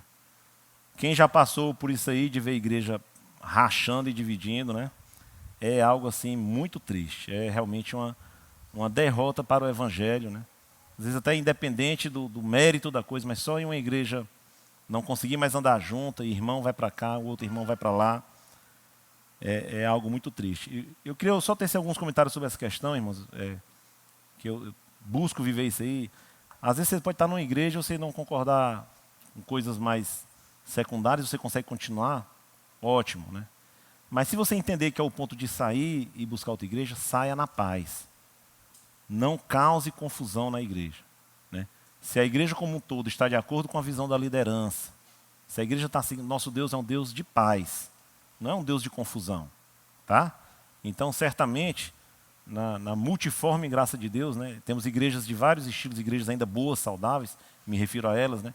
Certamente você pode achar uma igreja onde você vai estar mais alinhado, né? Então, não queira ser o guardião da mudança da sua igreja, tá? Não vai ter, evidentemente, igreja perfeita, todo mundo já sabe disso, né? Provavelmente, seja a igreja que você for, vai ter vários pontinhos secundários que você não vai concordar, ou que você faria diferente se você fosse o pastor, se você estivesse na liderança. Isso é muito normal, né?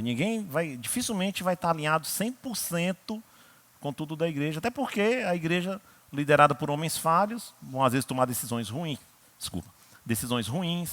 né? Escolhas ruins, tal. Mas o importante é você olhar a integridade da liderança. Esse é um ponto que eu levo em conta para ficar ou não numa igreja, né? Se eu vejo que a liderança tem integridade de vida, busca viver com o Senhor e valoriza a palavra de Deus, esse ponto para mim é muito importante, né? E aí outras coisas você vai vendo, isso aqui dá para engolir, isso aqui não dá, isso aqui dá, isso aqui não dá. E aí você vai pedindo a Deus sabedoria, né? Mas sair de uma igreja é o último passo, quando realmente você não consegue estar seguindo ali naquela doutrina. Estou me referindo a questões doutrinárias, tá, gente? Não é outras coisas. Doutrina, aquele ensino que não dá.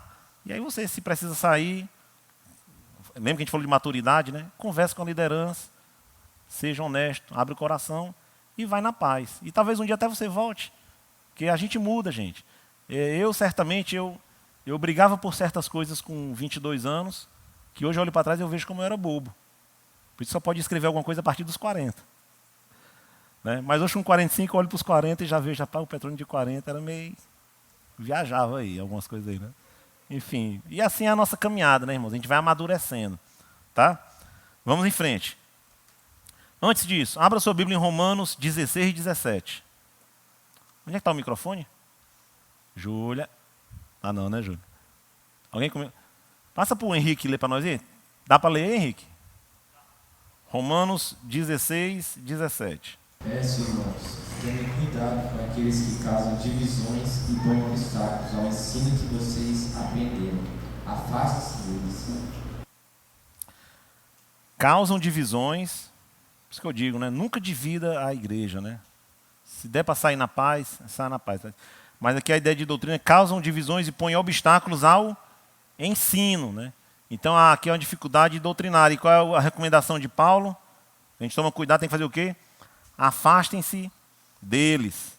Aqui nós vamos entrar no desafio do versículo 10 e 11. Ó. Pode passar o próximo slide aí? Sensatos na escolha dos relacionamentos. Irmãos, aqui é a parte que eu considero assim, mais espinhosa assim, em alguns aspectos, porque assim, vai haver sempre uma tensão entre não somos do mundo, mas vivemos no mundo. Então, em cima disso aí, abre um leque de possibilidades de convivência, de relacionamentos. Como é que nós vamos nos relacionar com a nossa família, com amigos. Tem a questão que é sempre um desafio para o jovem cristão do namoro, né, com incrédulos. Tem a questão do vizinho. Como é que é? Eu devo estar evangelizando o vizinho, ou o vizinho já falou tanta heresia que eu devo só não jogar pérola aos porcos, né? Ou então, tem aqueles que insistem no erro do namoro missionário, né? Já vi muito isso aí. Vou namorar, mas ele é uma pessoa tão boa. Tenho certeza que eu vou começar um estudo bíblico e vai se converter, né? Às vezes uma coisa que a gente esquece na questão da conversão é o seguinte, gente. quem ainda não é convertido, ele é, e nós éramos assim também, tá? Não estou falando aqui de um sentido arrogante não, mas é inimigo de Deus. Essa inimizade só se quebra com a ação do Espírito Santo. Não é você sendo um namorado maravilhoso, não é você, é algo espiritual profundo. Por isso que é muita tolice eu ver a igreja que queria alcançar pessoas e botou um octógono de MMA dentro da igreja para alcançar os lutadores de MMA. Isso é uma bobagem. Não é uma questão da pessoa se sentir bem na igreja. Ela, assim como nós éramos, está em inimizade com Deus. Você tem noção do que é isso? Há um muro que só é quebrado de uma maneira sobrenatural. Então esse negócio de você ir ser missionário do namoro, missionários do coração, né? Romântico, isso aí é uma tolice. E eu vou contar um testemunho que eu vi aqui, no começo da minha caminhada, estou falando aqui do ano de 2002. Né? Eu me converti na igreja, minha igreja era muito grande, e nem tinha anotado para comentar isso aqui, mas minha igreja muito grande, a gente tinha um ministério de recepção. Então foi o primeiro ministério que eu fui servir, foi na recepção da igreja, né? Entregar o boletim e paz do Senhor, né? Paz do Senhor e tal. Beleza. E a líder do ministério era uma jovem mulher, casa, acho que seus 30 anos e tal, solteira.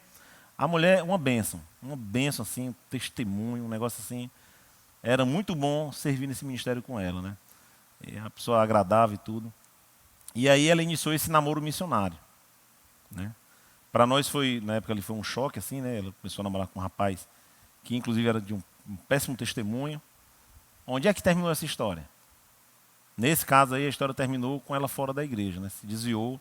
Foi a última notícia que eu tive, realmente há muitos anos eu não tenho contato, não sei como está hoje, né? Mas já para mim foi uma lição de campo muito grande, assim, em termos práticos, de ver essa questão de você entrar em um jugo desigual, que é pecado, tá? A Bíblia condena isso aí, mas com uma boa intenção de alcançar o perdido. Né? Então, irmãos, a gente não deve fazer do nosso jeito, mas do jeito de Deus. Quando a gente racionaliza para fazer do nosso jeito, vai dar borogodó. Inventei essa palavra hoje aqui, né? Inventei não, já tinha ouvido. Vai dar rolo. Porque a gente está querendo uma nova visão do reino de Deus, né? Não da música lá? A nova visão do namoro que vai dar certo. Então, quem ousa brincar com o pecado, ousa pecar. Né? E foi muito triste, depois a menina saiu do ministério, saiu de tudo e tal. E volta para isso aqui que a gente está falando, essa questão de tensão nos relacionamentos. Né? Como eu vou lidar com meu filho, se meu filho apostatou e agora é um perseguidor do evangelho, né? Crítico feroz. Né? Como é que eu vou lidar com meu vizinho e tal? Vamos continuar aqui que a gente vai falar sobre isso. Enquanto a igreja estiver neste mundo, ela precisa se relacionar com os habitantes dele, no ir e vir no seu dia a dia. João mesmo diz em 1 João que maior é aquele que está em nós do que aquele que está no mundo.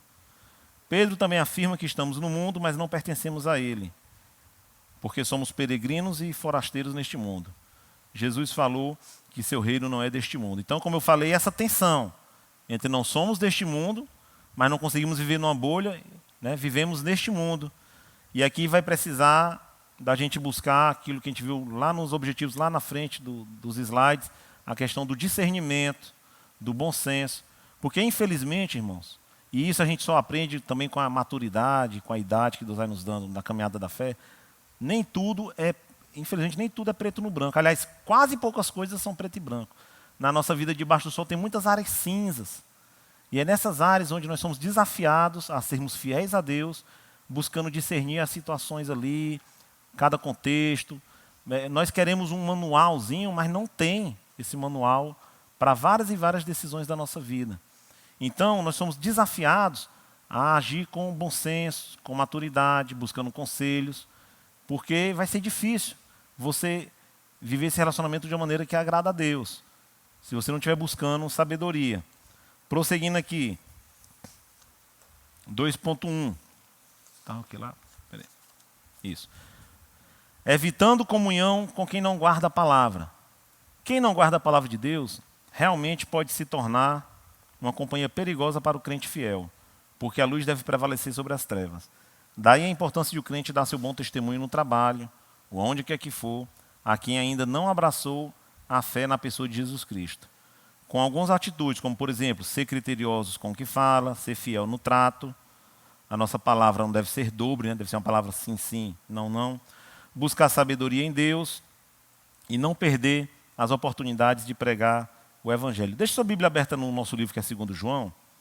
Queria mostrar uma coisa para você aqui nesse verso 10, quando ele diz assim, ó: se alguém chegar a vocês e não trouxer esse ensino, não o recebam em casa, nem o saúdem. O pastor estava explicando para a gente muito bem que onde é que a igreja cristã se reunia nesse período? Nas casas. Não havia o templo, ou o que a gente chama hoje de sede. Não havia, né? Então a igreja ainda nos seus inícios, ela se reunia em casas. Então a ideia aqui era a ideia de não receber na igreja, tá?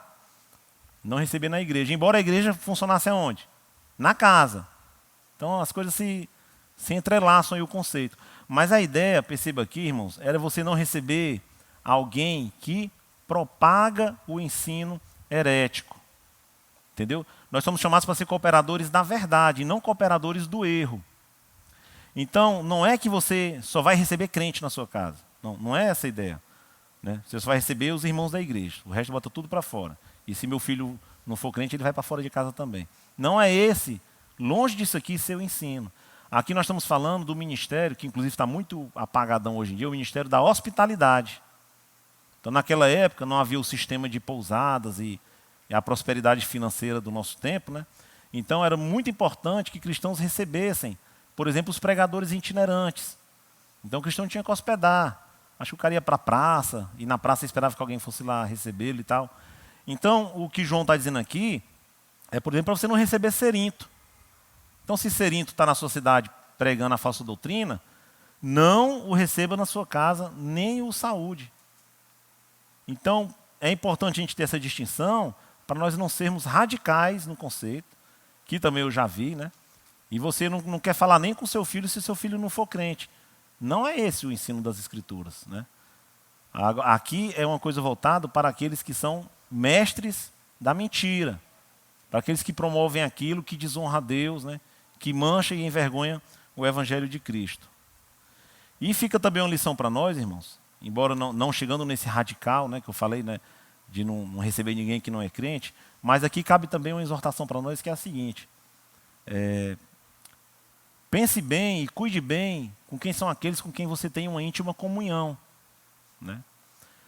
Minha comunhão é muito maior com o meu colega do trabalho do que com meus irmãos da igreja. Né? E esse colega, muitas vezes, ele vai ser um descrente, e você com esse colega ou com essa colega, você abre seu coração, fala dos seus dilemas e tal. Né? Acontece aí, você ter amigos, poxa, bem legais em quem você confia, fora ali do arraial de Cristo. Né? Mas isso é algo muito temeroso, que você deve ter muito cuidado e orar a Deus e colocar isso diante de Deus, porque pense que você vai estar com uma pessoa, não é que ela é malvadona, não é que ela quer seu mal, mas que ela não entende o Evangelho de Cristo. Então, dificilmente os conselhos dela vão estar alinhados com a palavra de Deus. E aí não importa, irmão, se não está alinhado com a palavra de Deus, não importa. Lembra que eu falei das boas intenções, né? É o amor com discernimento. Talvez essa pessoa tenha muito amor por você, no sentido de afeição e carinho e cuidado, mas não vai ter o discernimento. E vai lhe dar conselhos que desagradam a Deus. Então, como é importante nesse nosso viver igreja, a gente buscar intimidade com o corpo de Cristo. Lá em 2 Timóteo 2,22, Paulo fala para Timóteo: busca ter com aqueles que de coração puro invocam o Senhor. Vamos ler isso aí? Abra lá, 2 Timóteo 2,22. Vamos correr aqui para a gente finalizar a tempo. 2 Timóteo 2,22. Passagem muito importante. O microfone está com quem aí? Passa para a Gleice aqui, por favor. Pode ler para nós, Gleice? 2 Timóteo 2,22. Cuide dos desejos malignos da juventude, siga a justiça, a fé, o amor e a paz, com aqueles que de coração puro invocam o Senhor. Eu acho fantástico esse trecho aqui, esse conselho de Paulo para o jovem Timóteo, né? Busca estar com aqueles que invocam o Senhor, com aqueles que amam o Senhor, né? E vai namorar, busca namorar com alguém que ame muito mais ao Senhor do que a você, né? Então, esse é o conselho. Então, a gente tem que ter cuidado para a gente não ter uma comunhão íntima, abrir nosso coração, nossa vida, nossos segredos, nosso secreto ali, com alguém que não tem o Espírito Santo, gente. Né? Isso aí não vai terminar bem, né?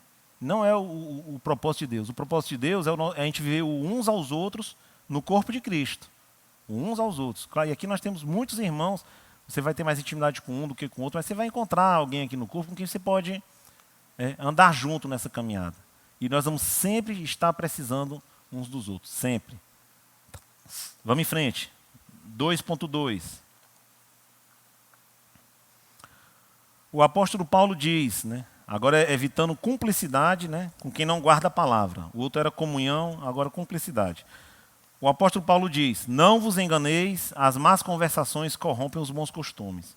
Nesta questão, precisamos ser bem cautelosos, porque ultimamente, através de movimentos e partidos políticos, tem surgido um bom número de crentes nas redes sociais que não hesitam em falar nem em compartilhar palavrões, termos obscenos, frases imprecatórias, apelidos peçonhentos, notícias mentirosas, denegrindo a imagem de pessoas que não concordam com as suas opiniões.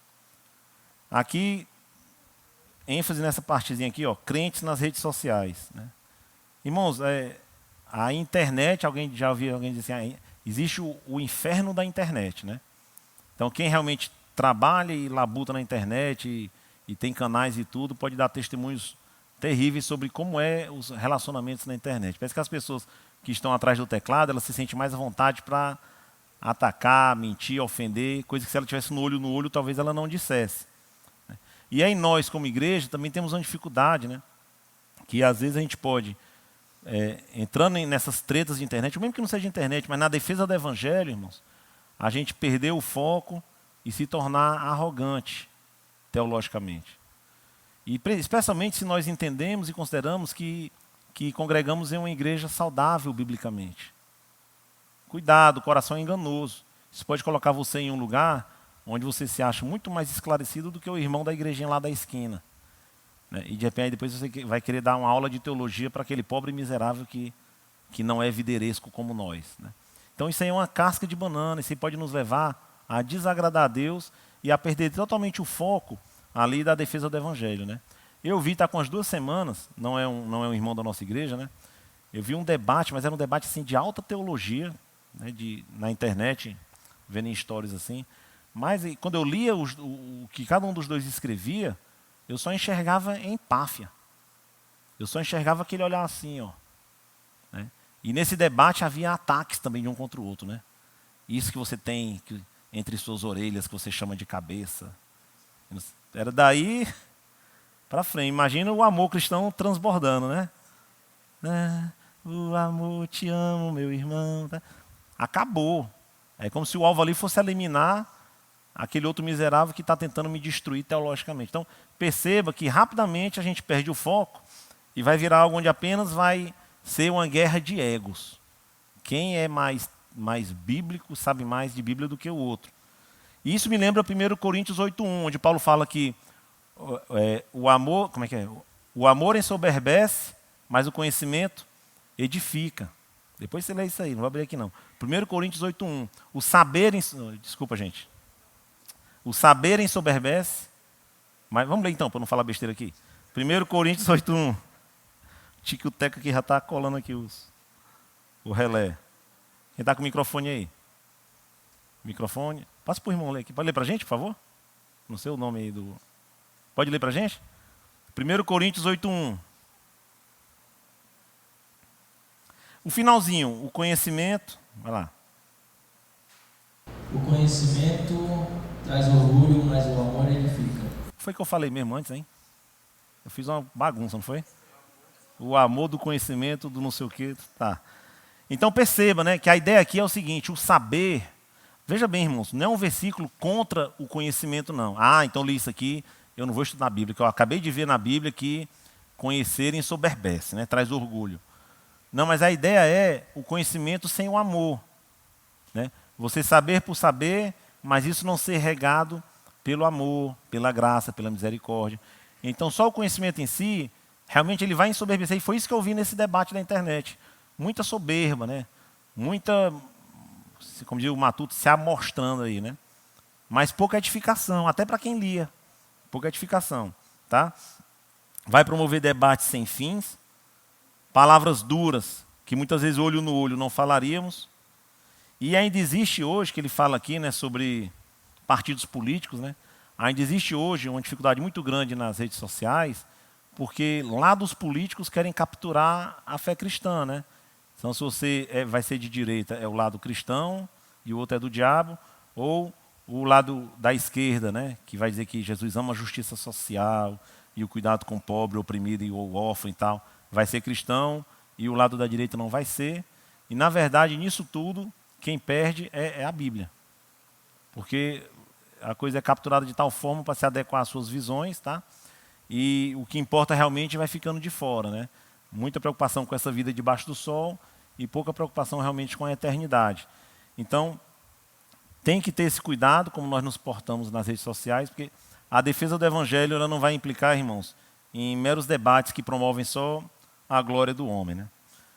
Ainda no 2.2, o assunto é urgente, porque Paulo diz que devemos evitar esses irmãos.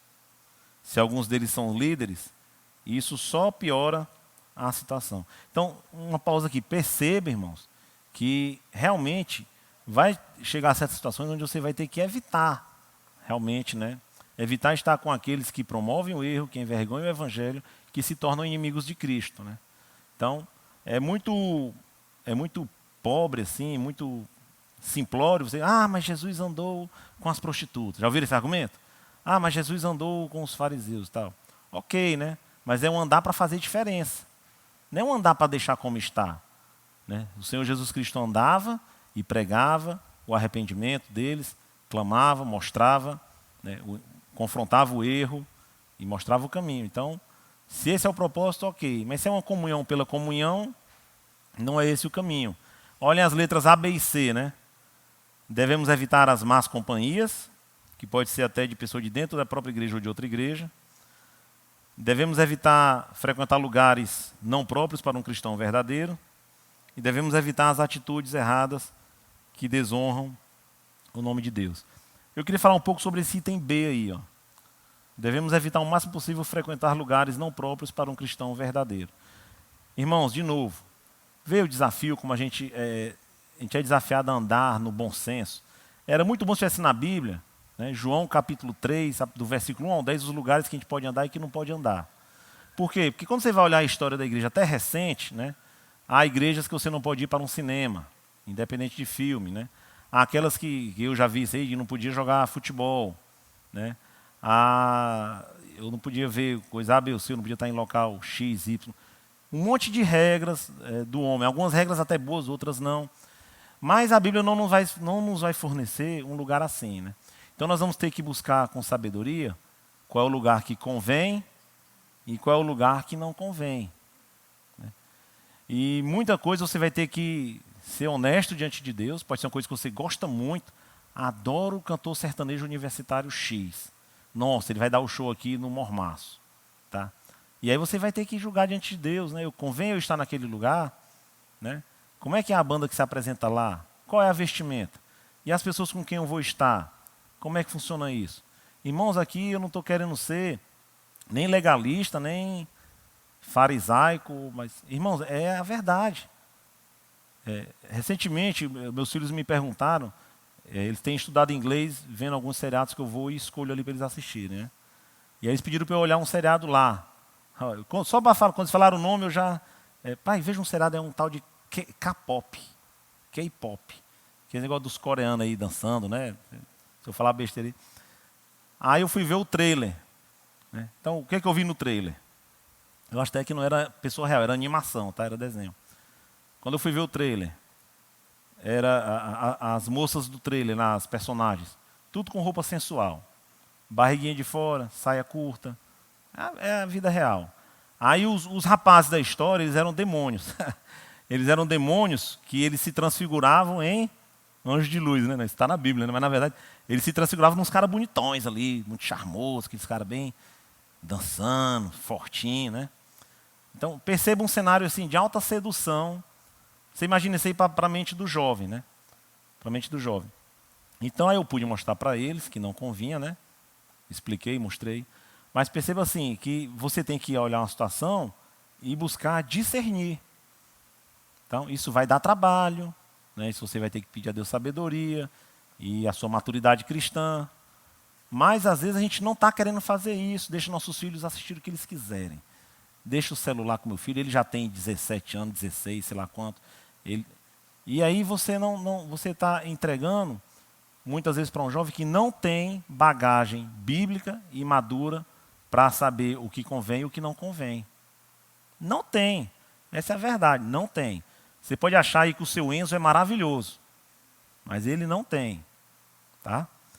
E aí as consequências virão por estar em lugares, no caso aí, lugares virtuais, né?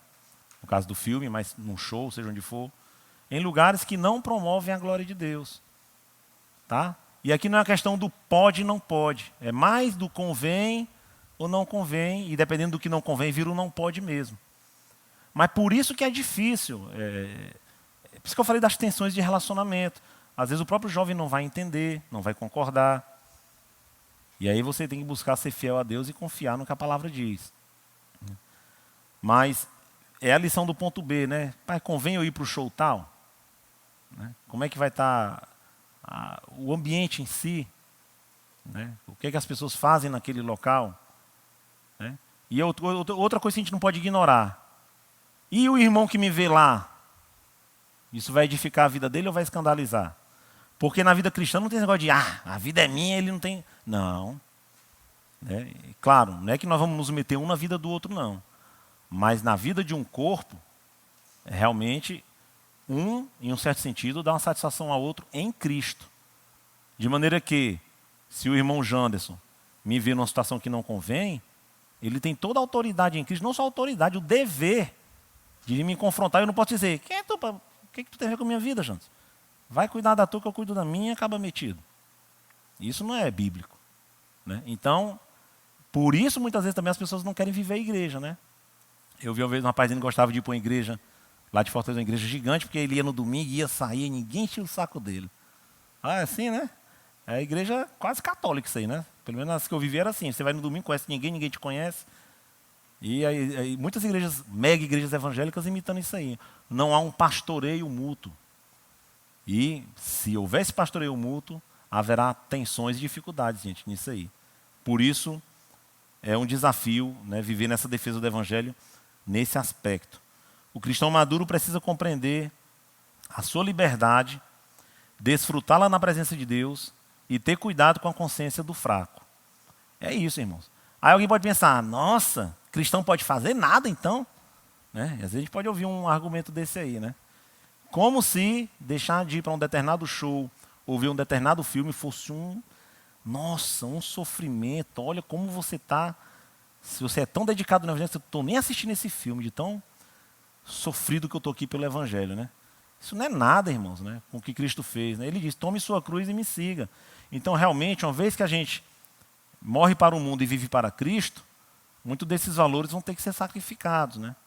E isso faz parte da maturidade cristã. Vamos em frente. Conclusão. Em nossos dias podemos ver um evangelho híbrido sendo pregado por muitos segmentos ditos evangélicos, cheio de simbologia judaica, né? Estrela de Davi, menorá, castiçais. A pergunta é, será que podemos ser cúmplices dessa pregação, já que ela é feita por irmãos, entre aspas? Paulo fala para não negarmos alimento e água aos nossos inimigos. A decisão é aparentemente difícil, porque Jesus ensinou que devemos amar até os nossos inimigos. O que fazer então? Precisamos tomar uma decisão difícil e cautelosa.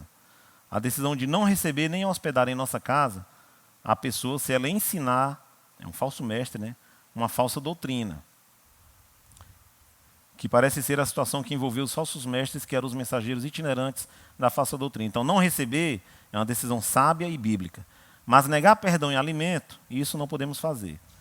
Deus nos chama a estarmos prontos para fazer uma defesa da esperança que está em nós, apologia e apologética. Mas perceba que ele nos chama a fazer isso com mansidão e temor. A apologética não é somente para alguns cristãos, já falamos disso, é para todos os cristãos. Nós devemos saber no que cremos, por que crermos, como viver o que cremos, como defender o que cremos, como proclamar o que cremos e fazer tudo isso com mansidão e temor.